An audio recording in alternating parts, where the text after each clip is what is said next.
Shalom, selamat pagi dan semangat pagi.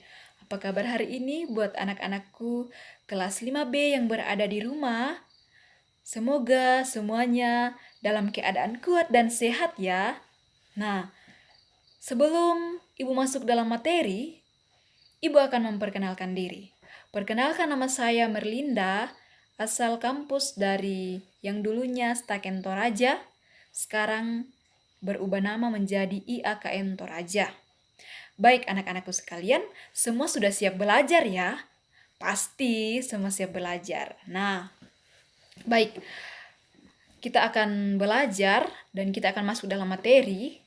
Baik anak-anakku sekalian, kita buka buku kita, yaitu buku Pendidikan Agama Kristen dan Budi Pekerti pada halaman 33 bagian B.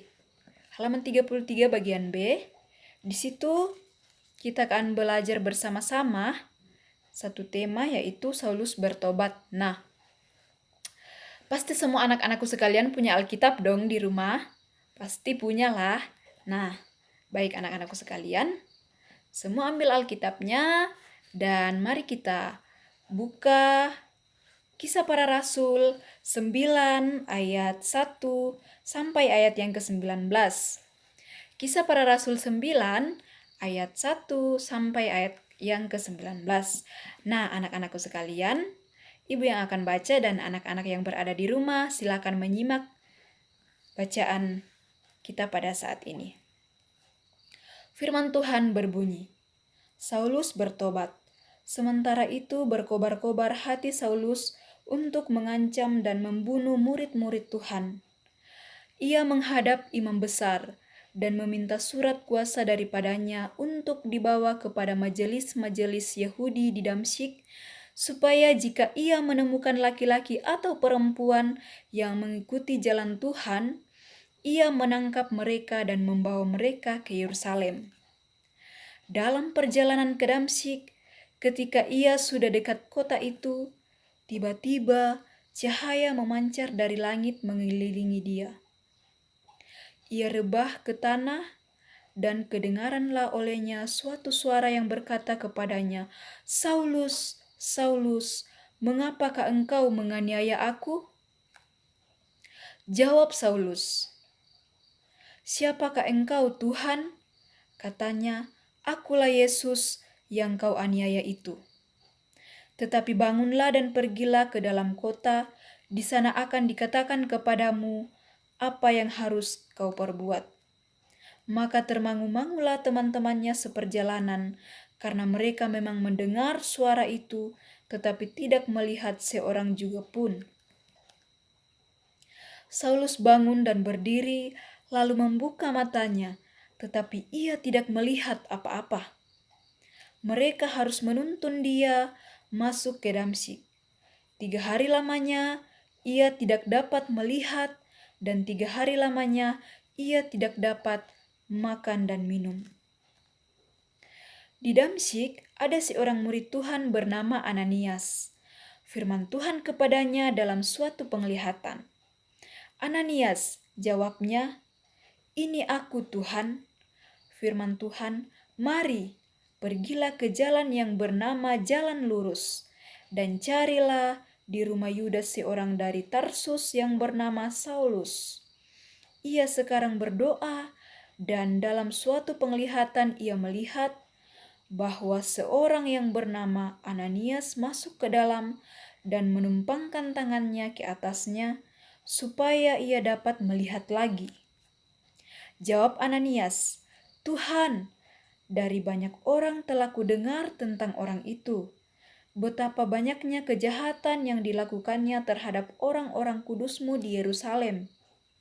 Dan ia datang kemari dengan kuasa penuh dari imam-imam kepala untuk menangkap semua orang yang memanggil nama-Mu.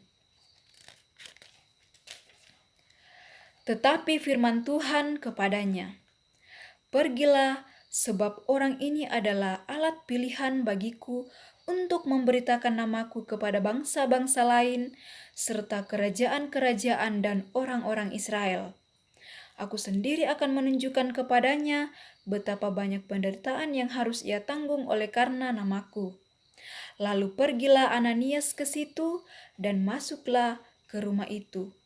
Ia menumpangkan tangannya ke atas Saulus, katanya, "Saulus, saudaraku, Tuhan Yesus yang telah menampakkan diri kepadamu di jalan yang engkau lalui telah menyuruh aku kepadamu, supaya engkau dapat melihat lagi dan penuh dengan Roh Kudus."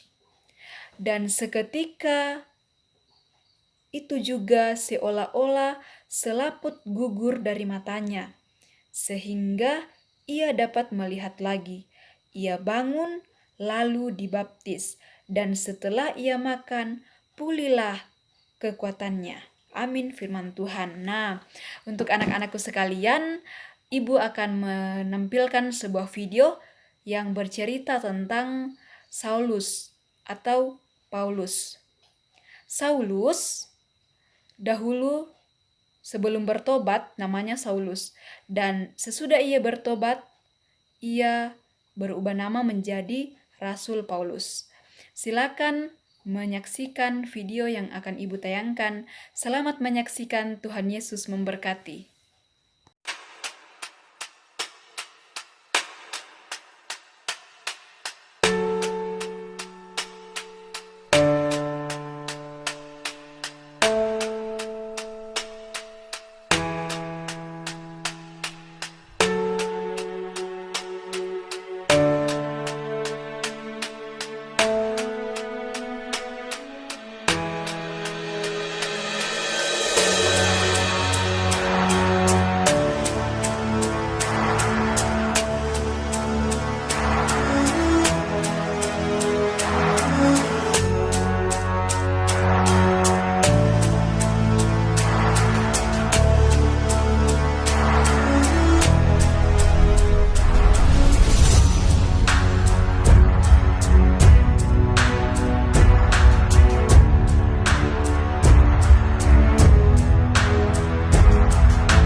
Bagaimana anak-anakku sekalian? Sudah menonton videonya? Sudah menyaksikan kisah Saulus yang bertobat? Nah, jika semua sudah menonton videonya, Ibu akan memberikan tugas. Tugasnya dapat dilihat pada halaman 33 bagian C. Memahami makna perubahan diri, jawablah pertanyaan berikut. Di situ ada 3 nomor. Anak-anakku sekalian, silakan dijawab. Dan jawabannya nanti difoto ya untuk dikirim ke grup. Kirim ke dalam grup kita ini. Nah, baik anak-anakku sekalian, untuk mengakhiri pembelajaran kita pada pagi hari ini, Ibu akan pimpin kita dalam doa. Mari kita satu di dalam doa, kita berdoa. Tuhan Yesus yang baik, terima kasih untuk waktu yang Kau berikan kepada kami semua. Terima kasih ya Tuhan, karena Engkau telah menolong kami, menyertai kami dalam sepanjang proses pembelajaran kami. Saat ini ya Tuhan, kami anak-anak-Mu akan melanjutkan aktivitas kami. Kiranya Tuhan yang akan senantiasa menolong kami, Tuhan yang akan senantiasa bersama-sama dengan kami. Ini doa kami, ini syukur kami. Di dalam nama Tuhan Yesus kami berdoa. Amin. Selamat mengerjakan tugas anak-anak. Tuhan Yesus memberkati. Salam sehat.